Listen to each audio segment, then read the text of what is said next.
This podcast is sponsored by ebookit.com, self-publishing solutions for the independent author and small press. Visit us today at ebookit.com.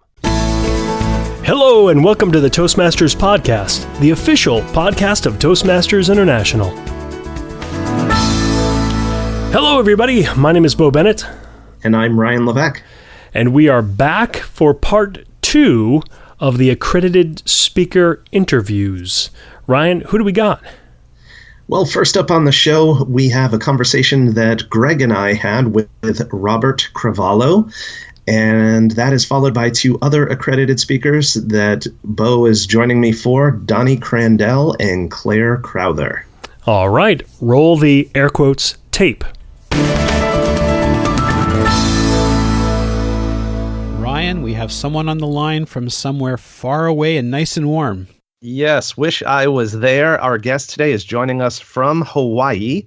He is, of course, one of the newly minted accredited speakers. His name is Robert Cravalho. Robert is a retired Honolulu police officer with over 30 years experience. He's currently on faculty of the Hawaii Pacific University, and he is the managing agent of Hawaiian Island Investigations, LLC, which I am sure he will be telling us about momentarily. Robert Cravalho, accredited speaker, welcome to the Toastmasters podcast. Welcome. Thank you so much, and aloha. Robert, you live in an exciting world, not only in Hawaii, but with what you do professionally. To kick us off, can you tell us a little bit about your background and what you do on a day-to-day basis? Certainly. So I did 30 years with the Honolulu Police Department, retired at the rank of lieutenant about 5 years ago, and I'm currently employed by the National Football League. I'm their security representative here in the state of Hawaii. So I take care of any of their security or investigative needs they might have in the 50th state. I am the managing agent of Hawaiian Island Investigations, and that's just my business that allows me to contract with the National Football League to provide services to them. Well, before we go any further, Robert, I have to ask this question. I know we're here to talk about you and your achievement as an accredited speaker, but one thing I always wanted to know is Hawaii 5-0, is that a real thing or is that a myth? Yeah, it's Hollywood for certain. It's a state agency according to the Hawaii 5-0. It's a state agency, but it's fictitious. We do have a state sheriff's department here, but yeah, they don't do anything like Hawaii 5-0 does. Okay, Ryan, you were right, so you can take the next question. Right. Tell us how your journey started, Robert, in terms of speaking professionally and deciding to seek the accredited speaker designation. I became a distinguished Toastmaster. I did the leadership here in the district, becoming the district governor, of course, now district director. So I've done both paths as far as communication and leadership with Toastmasters, but I just wanted more. Some of my colleagues go for their Distinguished Toastmaster medal a second time, but I didn't believe in that strategy. It didn't fit for me. It was kind of been there, got the T-shirt kind of thing. So I thought, well, what's next? What else can you do in Toastmasters? And then I met Cheryl Rausch, Distinguished Toastmaster, past district governor, and accredited speaker. And she told me about the accredited speaker program. And I said, aha, there's my next venture. And so that's kind of what I set out to do, to accomplish. And it really wasn't to attain the designation, but was to grow through Toastmasters and through the experience of the application process. And also being the first accredited speaker here in Hawaii, I kind of wanted to open the door in case there are any people, Toastmasters here interested in accreditation, that I could maybe forge the path for them. And that might sound a little hokey, but I kind of did it for my fellow Toastmasters here in the islands as well. Now, your journey was a little bit more challenging than a typical police investigation, right? Yeah, I never had a police investigation that lasted 5 years, but that's about how long it took for my journey. As you probably know, you have to do your 25 speeches to non-Toastmaster audiences and be paid for 15 of them. And although I had spoken to groups before, I'd never charged and that type of thing. So I kind of had to start at the bottom and figure out, okay, how do I get these engagements where people actually pay me to speak?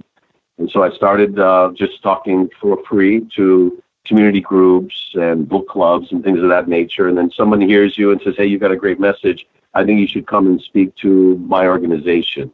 And so before you know it, I was speaking to McDonald's of Hawaii and Kaiser Permanente, the United States Army, and being paid for those speaking engagements. So then I was able to fulfill level 1 application and then submit that. So I kind of started from the ground up because I didn't have a lot of experience of speaking professionally when I decided to go for the accreditation.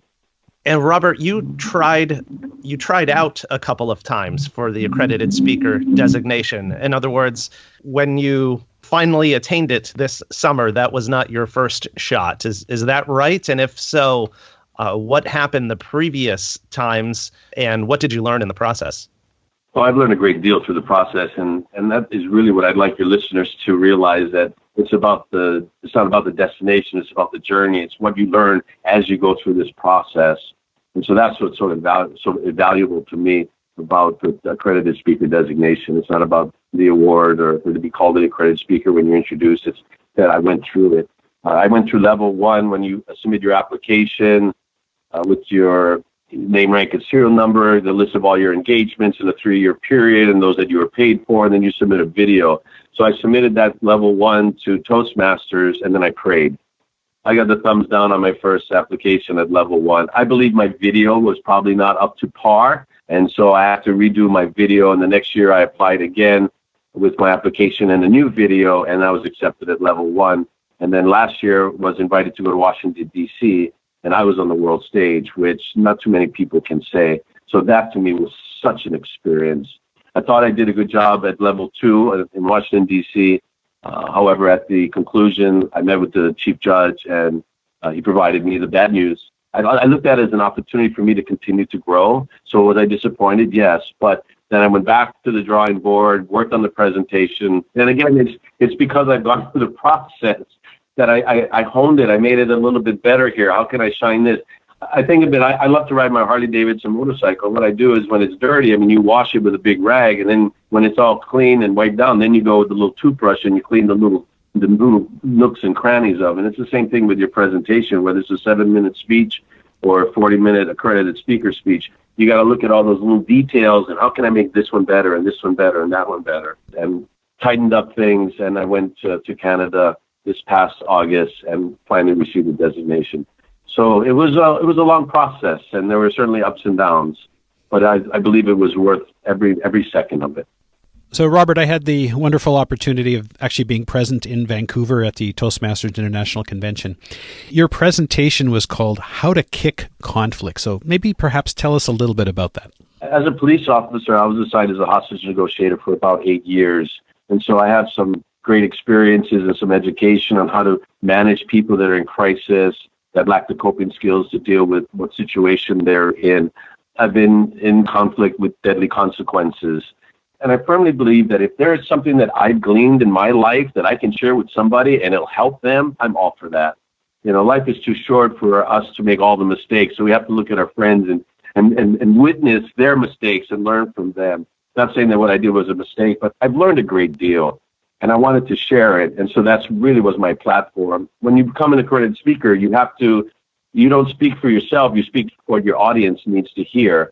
And so I know that conflict is certainly in everyone's life, and managing conflict is so important, whether it's at home or at work or in a social club or whatever it is. In Toastmasters, we're always going to have conflict. So I think what I provide in my presentation is ability for people to manage conflict in their life, and it's based on my experiences as a hostage negotiator. I find it interesting that you use the term manage conflict rather than what you hear everywhere else is conflict resolution. Are they different?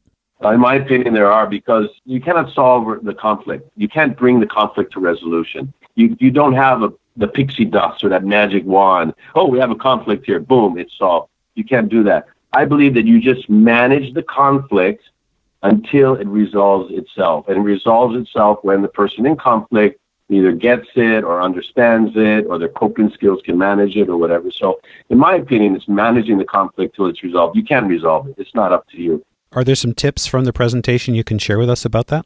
I think really it comes down to one. I give several takeaways, I call them, in the presentation, and I make it sticky by giving it a story so people can remember it. I think the greatest is the active listening. A lot of people, it's about talking, and that's what we forget to do a lot of times, is just to sit and listen to somebody and then identify that emotion, whatever it might be, and then empathize with that emotion. People in crisis, perhaps they're angry or perhaps they're sad. There's some sort of emotion that's linked to that crisis.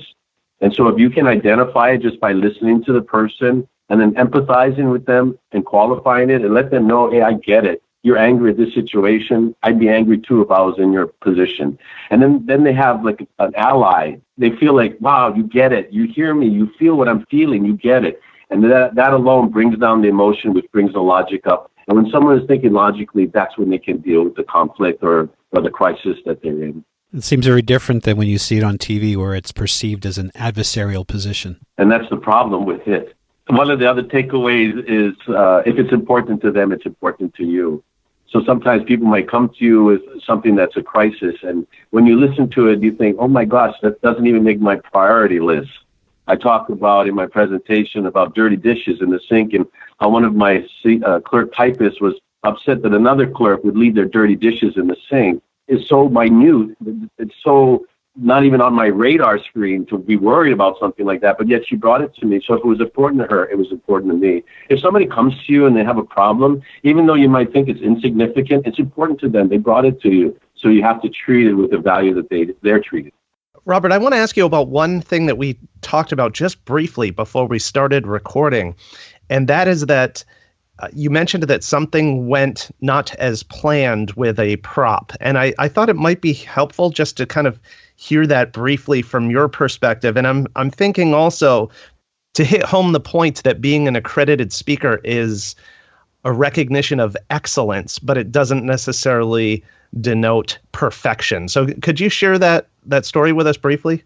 Well, I believe in Murphy's Law. What can go wrong will go wrong. And for that reason, I rarely use props because props can go wrong. I also feel that when you bring a prop onto the stage or into your Toastmasters club, you're using that as a crutch. If you want to talk about an airplane flying, you wouldn't bring a model airplane and fly it and use that as a prop. Maybe you'd spread your arms as a gesture and you would become the airplane. So I think when you use props, it kind of is a crutch for you. And I also believe that if you use props, maybe something will go wrong. So during my presentation in Canada, I turned into a police officer monitoring speeders. I put on a pair of Ray-Ban police, mirrored glasses and pretended I was a police officer. But the point that you're trying to make is when I brought out the glasses, a prop, from my coat jacket, it snagged on the pocket and I had to wrestle with it to get it out. And so there was a little bit of clumsiness, if you will. And that's what I mean about prop going wrong.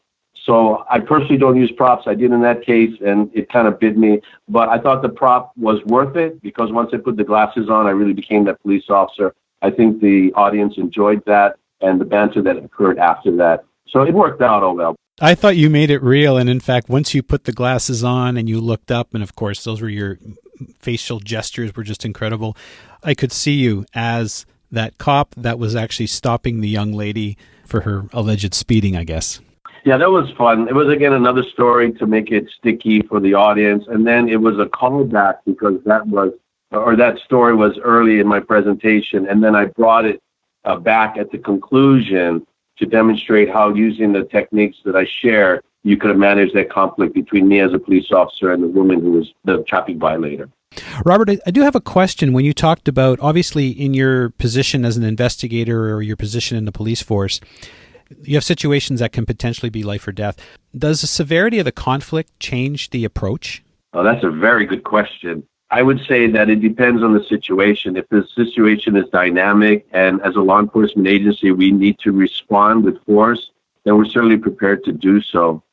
So if it gets to be a violent situation, then of course negotiations are not going to work. However, if the situation is calm and everyone's safe and secure, and we can open a line of communication with the individual struggling with the crisis, then the answer is no. It doesn't matter if they're upset because they got fired from their job or they're upset because they came home and dinner wasn't on the table. It doesn't really matter what crisis they're in.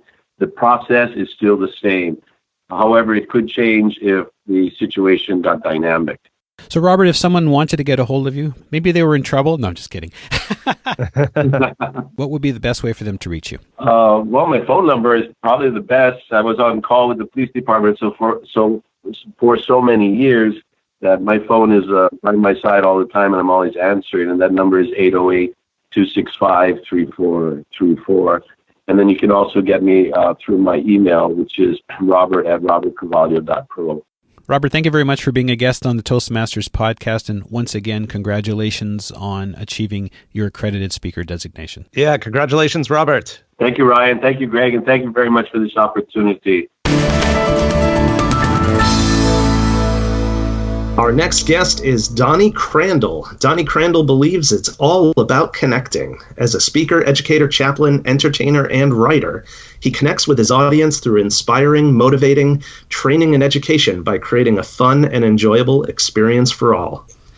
As a speaker, Donny's been a semi-finalist in the World Championship of Public Speaking 2 years in a row, and he's spoken at many different venues, including universities, conferences, churches, military bases, and Fortune 500 companies. And Donny was also officially accredited as an accredited speaker for Toastmasters International, and that is why he is here to join us today. Donny Crandell, welcome to the Toastmasters podcast. Welcome, Donny. Thank you, sir. Well, first of all, congratulations to you. Yes, thank you. To kick us off, I'd like you to share with us, why did you decide to pursue the accredited speaker track to begin with? Well, I appreciate the question. It was a little bit, to be honest, of hedging my bet. I'm always a participant in the international speech contest, and I try and make it there every year that I can. But last year, I started thinking to myself, I've won our district 2 years in a row, and to make it a third year might be next to a minor miracle. Even though I believe in miracles, I thought it would be a minor miracle. So I thought, I don't want to not go to the international contest or just go there and just sit. So I want to do something. So if I don't win the district, I want to go as an accredited speaker. So I started putting my ducks in a row, my paperwork ready, investing the time and looking up the whole track on what it takes to be an accredited speaker.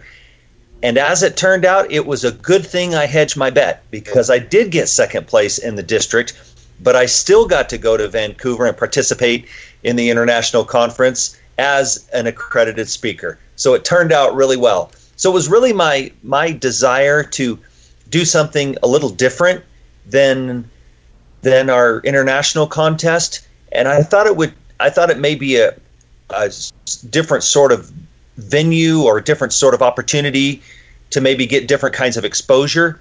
And I thought it reflected more of what the real world seeks when they look for a speaker, because it's a 20-minute speech as opposed to a 6 or 7 minute speech. So I really it really was just my own personal challenge to want to do something that I hadn't done in Toastmasters yet.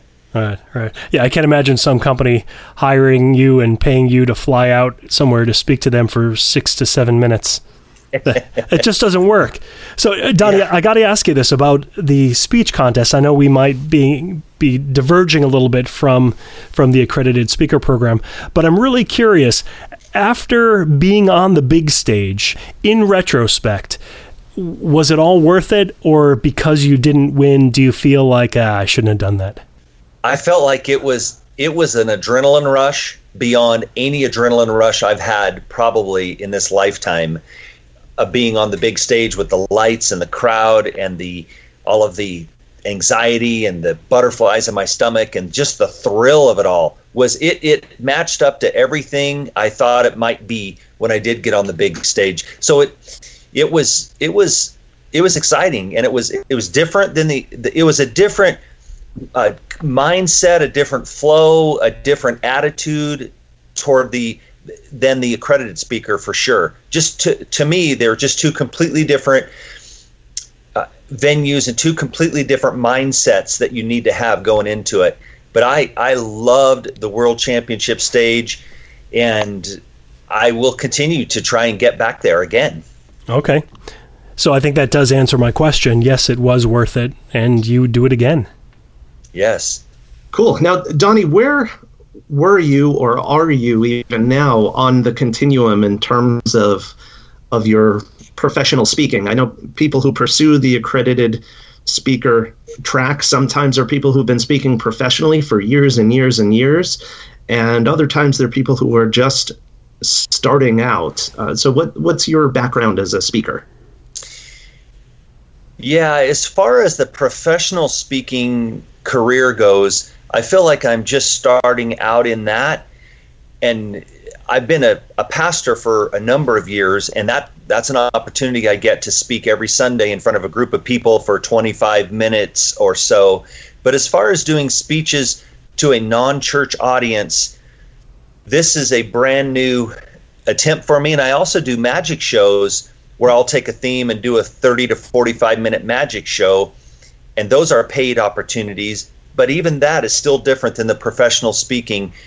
So even when it came to getting my keynote ready for the accredited speaker auditioning in Vancouver, I wasn't exactly sure what to go with, because it's not like I go and do professional speaking every week and I have 5 keynotes that I do. Most of my paid speaking has been from magic shows or speaking at churches.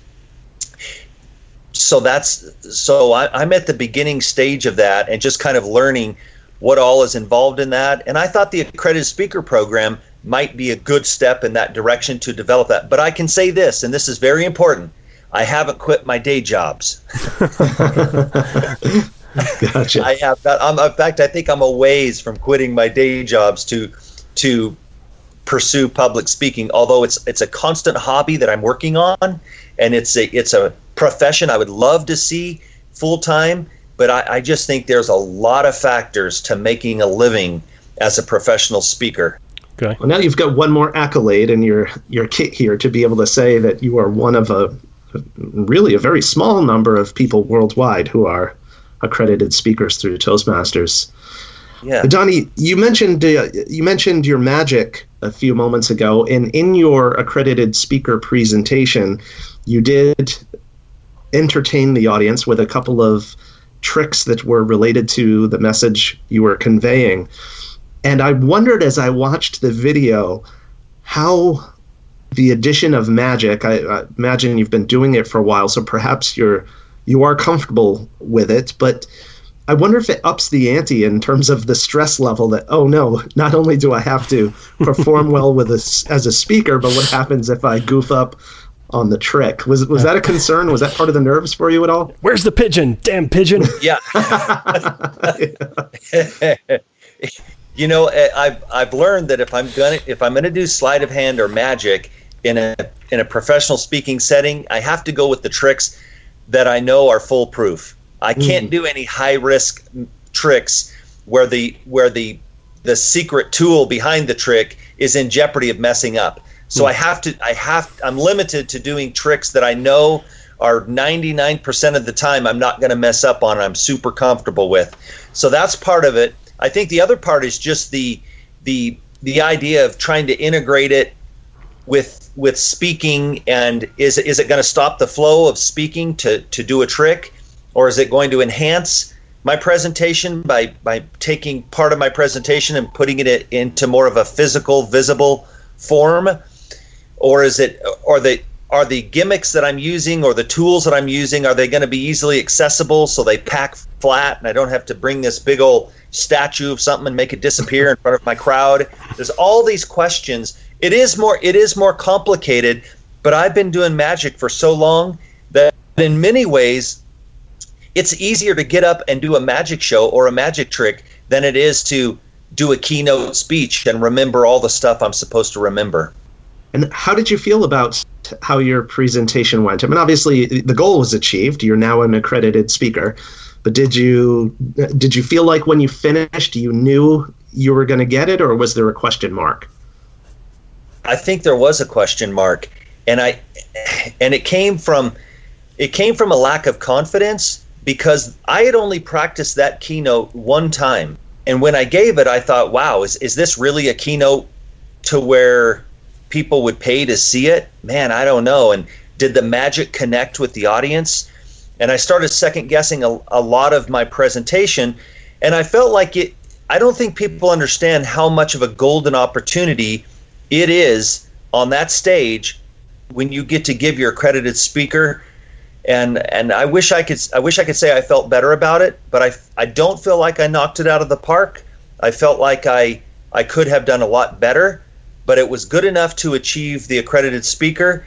But if I could do it again, I think I could do a much better job. And one of the things I thought to myself was, is anybody going to walk up to me and say, hey, we want you to come to our district because we loved your accredited speaker speech today so much that we want you to come do it on our district. Well, I had one or two inquiries, and I actually did go to a district because of the accredited speaker, but I don't think I did well enough for it to launch my professional speaking career to where my phone's ringing off the hook and they're saying, wow, you got to come to our district. However, I think that opportunity is there. If a person can just do a tremendous job on that stage, I think it could be a huge kick in the right direction and an opportunity, because I think you will get speaking opportunities from that, at least in the Toastmaster world. So, Donny, what are your 5-year goals here, and how does this accredited speaker designation factor into those goals? For my 5-year goals, I certainly want to achieve my doctorate degree, and that's a huge thing. And then I want to take what I'm doing my doctorate on, which is thriving strategies for military leaders, and I want to utilize that in the military circles, which is my day job. And I could also see myself potentially getting back to the world stage for the international speech contest.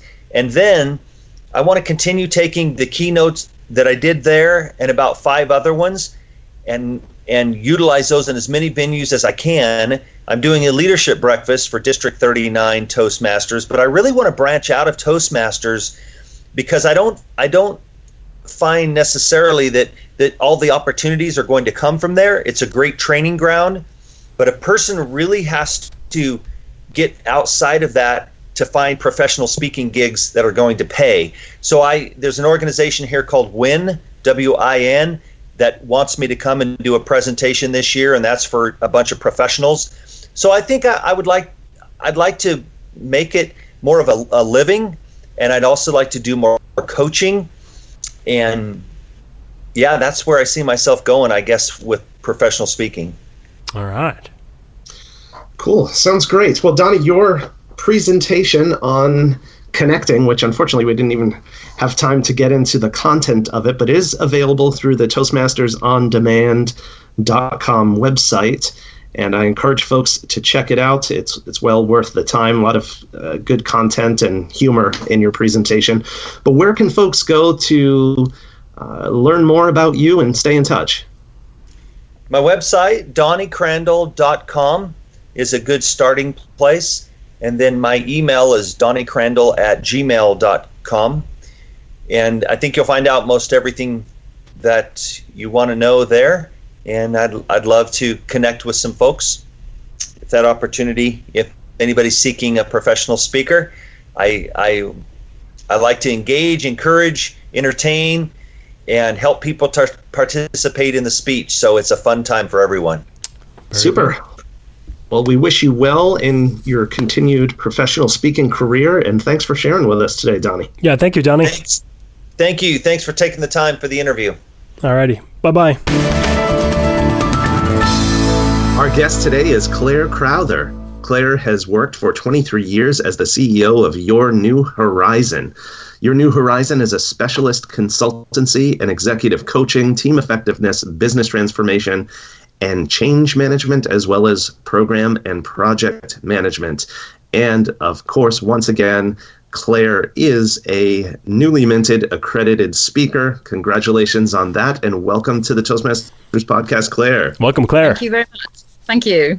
So, Clare, let's go back to the beginning of this journey for you to accredited speaker and beyond. How did you get started as a professional speaker to begin with? I got started as a professional speaker by accident. I was working for a company who wanted someone to go and roll out a particular new facility they were offering, and I got chosen to be that person. And so I started speaking in front of people, and I did an okay job, but I felt that I could be better. Found out about Hull Speakers, which is my home club, and joined them. I've gone on from there, and I believe I learned an awful lot just by being a member of Hull Speakers. Then I found out about this designation called Accredited Speaker, which seems to be, in the UK in any case, quite a hidden secret. It was something that's not mentioned not very much at all. And a colleague of mine said that he was interested in going for it and started telling me all about it. I said, oh, that does sound interesting. I think I could go for that. And that was the beginning of it. So one of my missions, as you probably know, is to try and not be the only person in the UK and Europe with this designation. I don't mind being the first, but I want to spend the next year mentoring anybody else who would like to get to that position, particularly from the UK, clearly. Yeah, that's fantastic. I was going, you just covered that, but I was going to ask you if I understood correctly, and this is breaking one of the rules of effective questions per your presentation, but that if it is true that you were in fact the first and only accredited speaker from the UK at this time. Absolutely, yes. I'm the first accredited speaker of the UK and Europe as well, the whole of Europe. There's not Oh, wow. That's so awesome. Quite an accolade to be the first, but I am determined that I will not be the only accredited speaker in the UK and Europe. And so to that end, I'm happy to mentor anyone who would like to follow in the footsteps. Try and stop it being such a secret. Yeah, super. Good for you.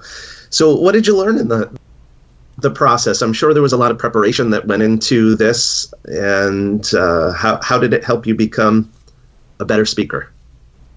I think the process of putting together a speech for Vancouver was particularly a growth moment for me, where I had to produce a speech that was suitable for that particular audience, which was a new speech that I wrote in the May to be delivered in August. So I needed a tremendous amount of practice.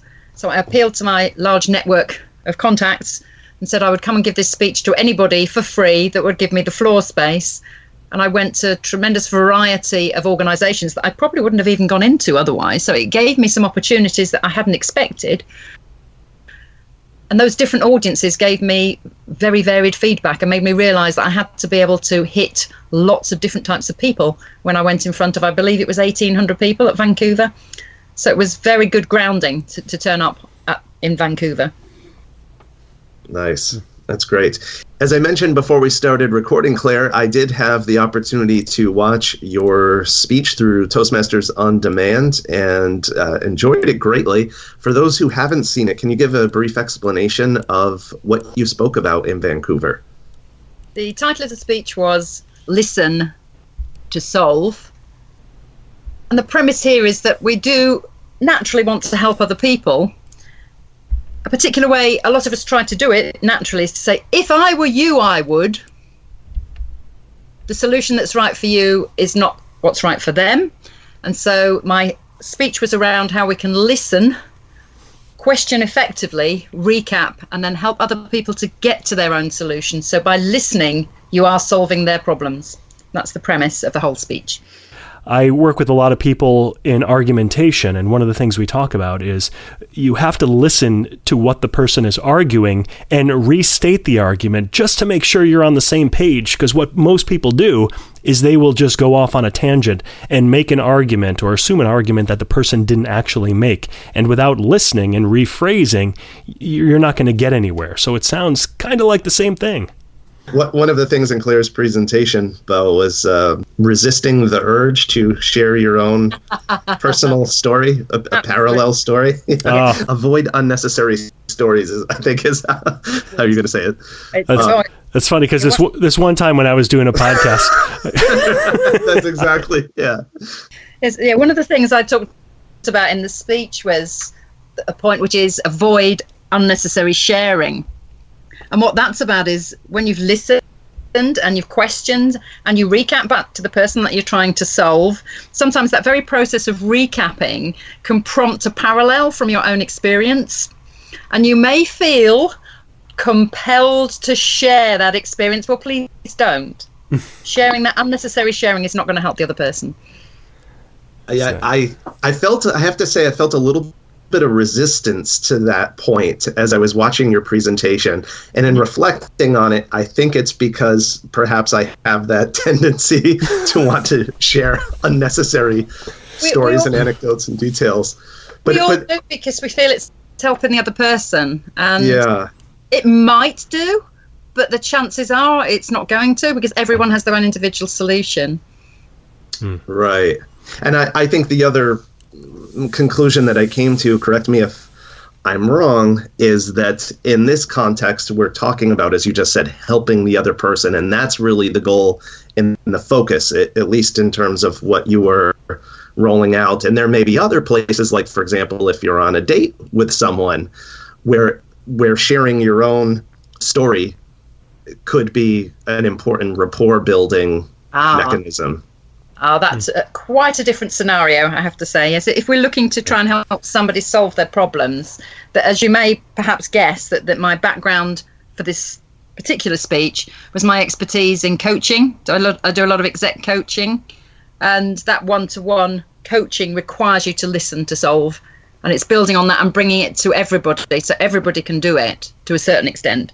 Asking the open questions, which is another major part of the speech, is something that in concept is so very, very, very simple, but trying to put it into practice can be a little bit more challenging. Yeah. Open questions are very important. Don't you think so, Claire? Yes, no. So, Claire, did you feel any different pressure than you normally experience in your normal speaking scenarios when you presented at this international convention? Yes, it was tremendously different. Speaking at the international convention, the pressure was quite different because I knew that the accredited speaker was a pass-fail situation, and that's not what I'm used to at all. I'm used to imparting information for a reason, but not to be judged on a pass-fail basis. So that's what made the major pressure difference for me at Vancouver.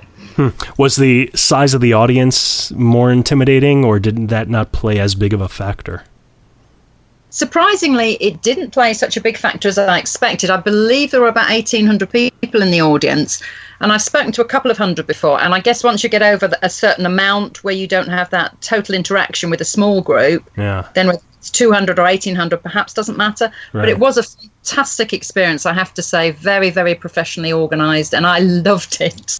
Excellent. And apparently the judges loved it as well, because you are now an accredited speaker. Congratulations on that once again, Claire, and thank you for taking some time to share with us. Can you tell us, how can folks who are listening find out more about you and stay in touch? From the Toastmasters International side, I am there on the main website and also on the Accredited Speakers website. If people are not Toastmasters yet, then feel free to contact me on my website, which is www.yournewhorizon.co.uk, and there's a contact sheet there. I'll be very happy to get back to you if you're interested in Toastmasters or in accredited speakers. Very good. Fantastic. Thank you so much, Claire. Yeah, thank you for being with us. You're very welcome. Thank you very much for talking with me. Thanks, Claire.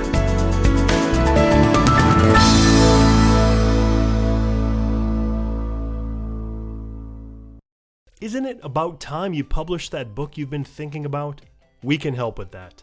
At ebookit.com, we've been providing authors and small presses with ebook publishing services since 2010. Visit us today at ebookit.com and let us know how we can help you.